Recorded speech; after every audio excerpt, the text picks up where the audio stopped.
வணக்கம். சின்ன குரூப் சேனலுக்கு உங்கள் அனைவரையும் அன்புடன் வரவேற்கின்றேன். இன்றைய ஆன்மீக தகவல் ஸ்ரீ அன்னை ஸ்ரீ பகவான் அரவிந்தர் பற்றிய தகவலை தான் நாம் பார்க்க போகின்றோம். அன்பர்கள் அனைவருடைய பிரார்த்தனையும் ஸ்ரீ அன்னை ஸ்ரீ பகவான் அரவிந்தர் திருப்பாதங்களில் சமர்ப்பணம் செய்கின்றேன். நம்பிக்கையான நியாயமான பிரார்த்தனைகள் நிச்சயமாக கைகூடும்.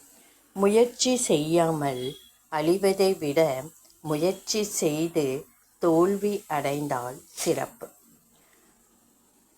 அதாவது நம்ம முயற்சியே செய்யலை, ஆனால் அந்த செயல் தோல்வி அடையுது. முயற்சி செய்து நம்ம தோல்வி அடைவது தான் சிறப்பு. முயற்சி செய்யாமல் எந்த ஒரு செயலும் வெற்றி பெறாது.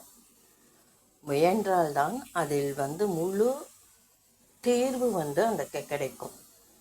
அதுதான் இங்கு குறிப்பிடப்பட்டுள்ளது.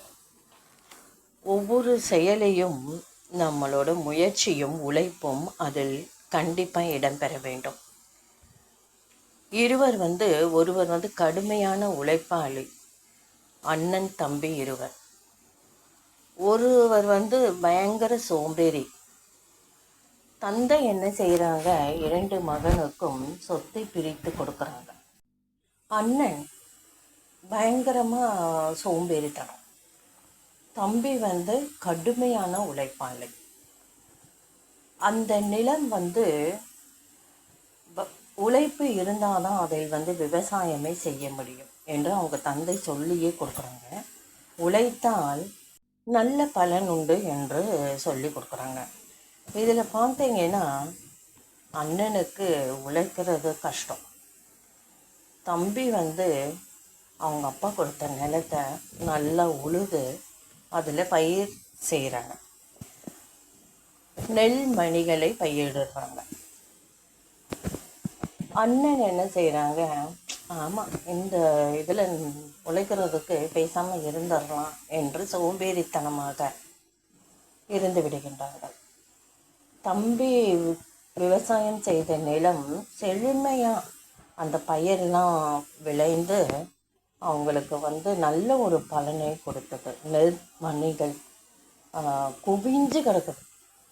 அதை விற்று பணமாக்கி மேலும் அந்த நிலத்தில் என்ன பயிரிடலாம், ஒவ்வொரு சீசனுக்கும் ஏற்ற மாதிரி தேர்வு செய்து பயிரிட்டு நல்ல விளைச்சலை பார்க்க ஆரம்பித்தோம். இதனால் அவங்க கஷ்டங்கள் நீங்கியது, செல்வ வளம் வசதி வாய்ப்புகள் ஏற்பட்டது. ஆனால் அண்ணா அந்த இருந்த இடத்துல எந்த இடத்துல நிற்கிறோமோ அதே இடத்துல அப்படியே இருந்தாங்க. ஒரு முறை அவங்க அப்பா வராங்க, பார்க்குறாங்க. தன்னுடைய சின்ன மகன் சிறப்பாக விவசாயம் செய்வது அவங்களுக்கு ரொம்ப மகிழ்ச்சியாக இருந்தது. பெரிய மகன் இருந்த ஏழ்மையான வாழ்க்கையை விட பயங்கரமான படுகொலியில் இருப்பதை பார்த்து ரொம்பவே வேதனை அடைந்தார். அவங்க அப்பா பெரிய மகன்கிட்ட போகிறாரு. என்ன காரணம், நீ ஏன் இப்படி இருக்கேன்னு கேட்குறாரு. எனக்கு விவசாயத்தில் ஈடுபாடு இல்லை, நீங்கள் எனக்கு விளையாத நிலத்தை கொடுத்துட்டீங்க, அதனால என்னால் ஒன்றும் செய்ய இயலவில்லை என்று சொல்கிறாங்க. அவங்க அப்பா கேட்குறாங்க, முயற்சி செஞ்சியா? பார்த்தேன் அப்படின்ட்டு ஒரு யதார்த்தமான ஒரு பதிலை சொல்கிறாங்க. உடனே அவங்க அப்பா சொல்கிறாங்க, உன்னோடு பிறந்த இளையவன் உழைப்பை அந்த நிலத்தில் கொடுத்தான், நீ என்ன கொடுத்தாய் உன் நிலத்திற்கு என்று கேட்கின்றான். ஆமாம், விளையாத நிலத்தை கொடுத்தீங்க, தம்பிக்கு விளையக்கூடிய நிலத்தை கொடுத்தீங்க என்று சொல்கிறோம். எனக்கு அந்த நிலத்தை கொடுங்க, நான் நல்ல விவசாயம் பண்ணுவேன் அப்படின்னு சொல்லி. உடனே அவங்க தம்பியும் வருகிறான்.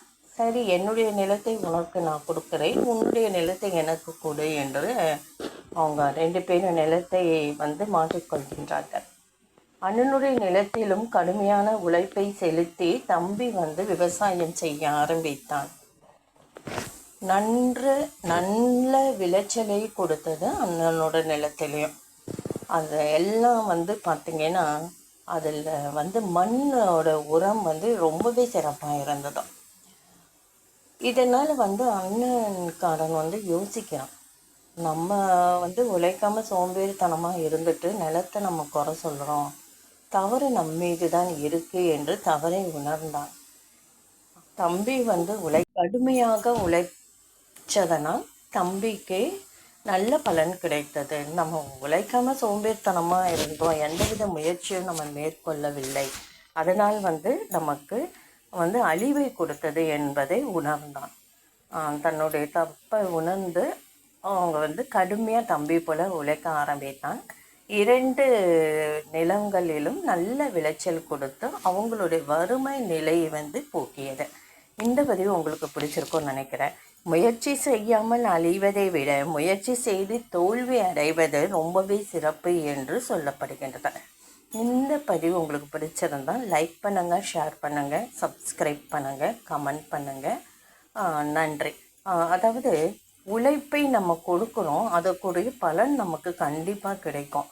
அதில் தோல்வி வந்தாலும் நம்ம திருப்பி எழுந்திருச்சு நின்று அதை வெற்றியாக கொண்டு வர முடியும் என்பதை தான் சொல்லப்படுகின்றது. நன்றி.